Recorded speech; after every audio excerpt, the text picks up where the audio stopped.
Welcome to Whatever Happened to Pizza at McDonald's, the podcast where I ask the question, whatever happened to the pizza at McDonald's? I'm your host, Brian Thompson.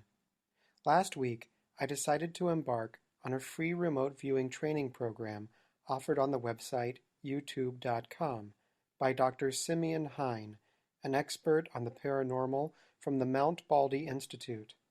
In addition to being one of the world's foremost researchers of psychic phenomena, UFO activity, and swan ghosts, Dr. Hine is also an accomplished musician. Take a listen to his inspiring cover of the traditional tune, Lord Franklin. Somewhere down the night on the deep,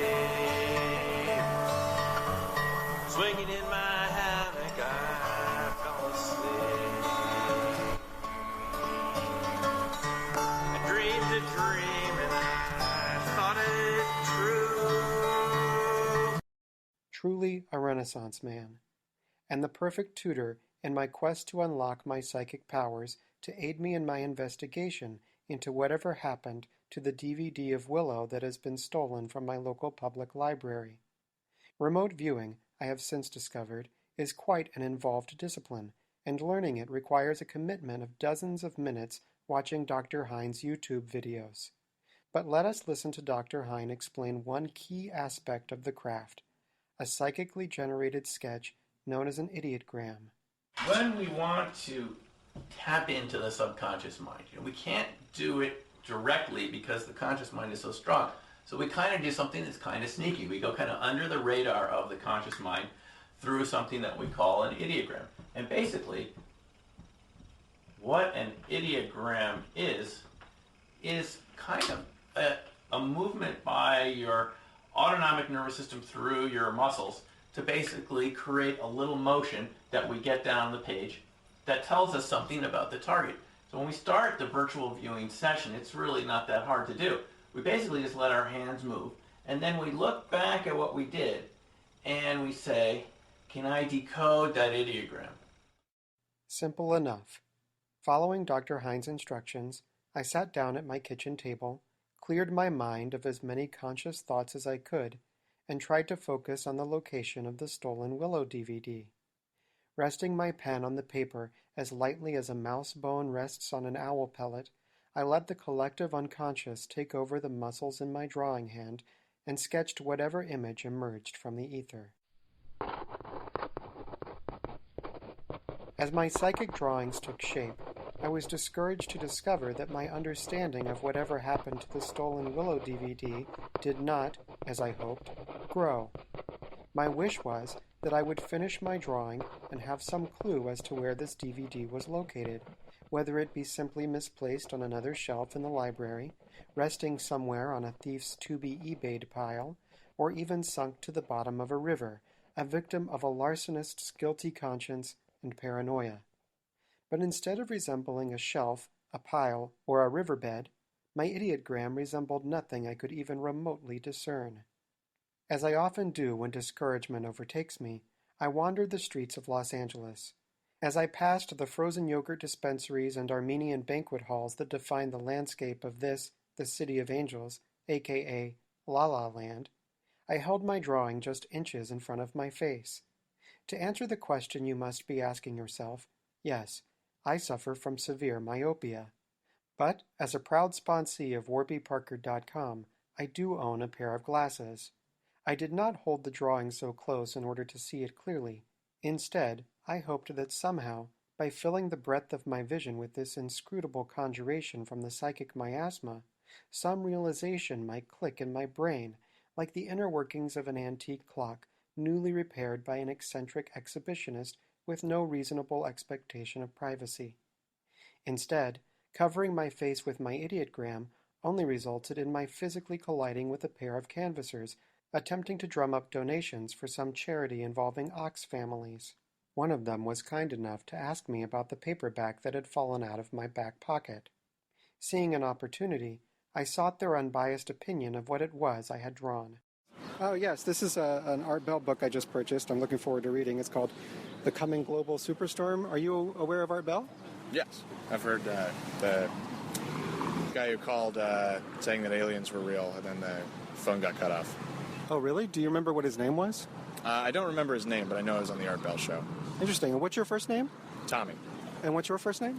Chris. Tommy and Chris. Well, this might be of interest to you if you're listeners of Art Bell. This drawing is kind of open to interpretation, and I was wondering if maybe you could look at it and just give me your honest opinion of what you think it depicts. Is that okay? Yeah.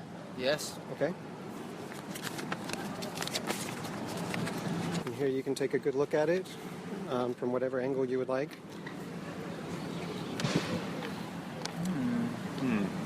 It looks like a pizza with the McDonald's symbol in it. A pizza with the McDonald's symbol in it. Is that what you see too? Yeah, that's exactly what I was thinking. Or, if you turn it around, it's a W, but, it definitely looks like, like a pizza of some sort. That's very strange. Well, do either of you remember when McDonald's served pizza? No, I don't think they ever have. No. I think I've heard something maybe possibly back in the day, but... They did. In the late 80s and early 90s, they served pizza, and for mysterious reasons, they stopped. But it's interesting that that's what you see. Can you just look at it one more time and tell me again what you think?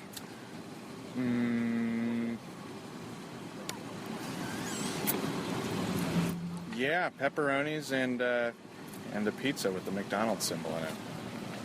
Yeah, to be honest, that's exactly like what I see too. I'm really trying to see something different. Very interesting. Okay. Well, thank you. Yeah, definitely. I was so shaken that I did not fully hear what these young men were yelling at me as I walked away. Something about how giving money to ox families can help Syrian refugees drink water. Had their interpretation of my idiotgram not gobsmacked me so, I might devote some investigative resources to Googling whatever it was they were talking about. But I cannot, for it is clear to me now, more than ever, that the universe itself is trying to send me a message. I must focus all of my efforts, all of my consciousness, all of my curiosity, and all of my force of will on one thing and one thing only: figuring out whatever happened to pizza at McDonald's. Yes, whoever stole that DVD of Willow from my local public library is out there right now, free to steal copies of any fantasy movie that strikes his or her fancy, be it Krull, Kull, Yor, Momo, Gandahar, or even The Boy Who Loved Trolls. But I must put aside that injustice for now, and have faith that the insuppressible hands of karma will shove the perpetrator into an abandoned rock quarry and deliver said DVD back to its rightful owners, we the taxpayers of Southern California. Because the greater mystery remains. Why did McDonald's stop serving pizza in the early to mid-1990s? I must uncover the answer. Unfortunately, Donald Trump just fired FBI Director James Comey, potentially jeopardizing the investigation into his campaign's ties with the Russian government. So I'm going to look into that for a while. The summer is here at last. The sky is overcast, and no one brings a rose for Emily. She watches a flower grow, while lovers come and go to give each other roses from a tree, but not a rose for Emily. Today's episode of Whatever Happened to Pizza at McDonald's is brought to you by Bombas. Don't be afraid. It's not a bomb. It's a sock store. Bombas. They don't blow up. They go on your feet. Do you know what happened to pizza at McDonald's? Do you remember it? Do you have any information about the possible ties between the Trump campaign and the Russian government? Please send all correspondence to pizza@mcdonalds@gmail.com, to our Twitter page at pizza@mcd's, or through Facebook at facebook.com/pizza@mcd's. Discover our blog at pizza@mcd's.blogspot.com, where you can see a photo of my idiotgram. Subscribe to us on iTunes, and if you like the show, consider leaving a review. And to provide financial support, visit patreon.com/pizza@mcd's. I'm Brian Thompson. for